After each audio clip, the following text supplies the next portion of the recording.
بسم اللہ الرحمن الرحیم نحمدہ ونصلی علی رسولہ الکریم۔ قصہ حضرت انس بن نضر رضی اللہ تعالیٰ عنہ کی شہادت کا۔ حضرت انس بن نضر رضی اللہ تعالیٰ عنہ ایک صحابی تھے جو بدر کی لڑائی میں شریک نہیں ہو سکے تھے۔ ان کو اس چیز کا صدمہ تھا، اس پر اپنے نفس کو ملامت کرتے تھے کہ اسلام کی پہلی عظیم الشان لڑائی اور تو اس میں شریک نہ ہو سکا۔ اس کی تمنا تھی کہ کوئی دوسری لڑائی ہو تو حوصلے پورے کرو۔ اتفاق سے احد کی لڑائی پیش آ گئی جس میں یہ بڑی بہادری اور دلیری سے شریک ہوئے۔ احد کی لڑائی میں اول تو مسلمانوں کو فتح ہوئی، مگر آخر میں ایک غلطی کی وجہ سے مسلمانوں کو شکست ہوئی۔ وہ غلطی یہ تھی کہ حضور اکرم صلی اللہ علیہ وسلم نے کچھ آدمیوں کو ایک خاص جگہ مقرر فرمایا تھا کہ تم لوگ اتنے میں نہ کہوں اس جگہ سے نہ ہٹنا، کہ وہاں سے دشمن کے حملے کا اندیشہ تھا۔ جب مسلمانوں کو شروع میں فتح ہوئی تو کافروں کو بھاگتا ہوا دیکھ کر یہ لوگ بھی اپنی جگہ سے یہ سمجھ کر ہٹ گئے کہ اب جنگ ختم ہو چکی، اس لیے بھاگتے ہوئے کافروں کا پیچھا کیا جائے اور غنیمت کا مال حاصل کیا جائے۔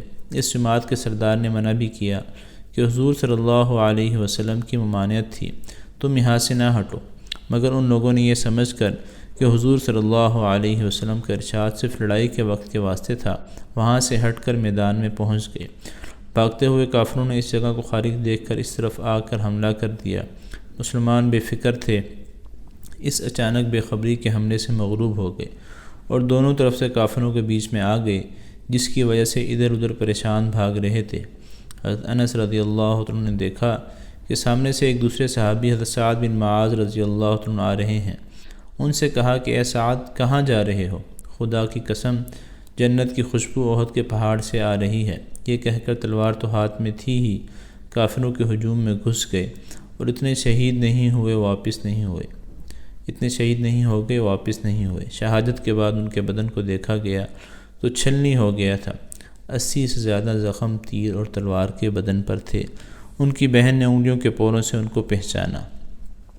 فائدے میں شیخ صاحب لکھتے ہیں، جو لوگ اخلاص اور سچی طلب کے ساتھ اللہ کے کام میں لگ جاتے ہیں ان کو دنیا ہی میں جنت کا مزہ آنے لگتا ہے۔ یہ حضرت انس رضی اللہ عنہ زندگی ہی میں جنت کی خوشبو سونگھ رہے تھے۔ اگر اخلاص آدمی میں ہو جاوے تو دنیا میں بھی جنت کا مزہ آنے لگتا ہے۔ میں نے ایک معتبر شخص سے جو حضرت اقدس مولانا شاہ عبد الرحیم صاحب رائے پوری رحمۃ اللہ علیہ کے مخلص خادم ہیں، حضرت کا مقولہ سنا ہے کہ جنت کا مزہ آ رہا ہے۔ فضائل رمضان میں اس قصے کو لکھ چکا ہوں۔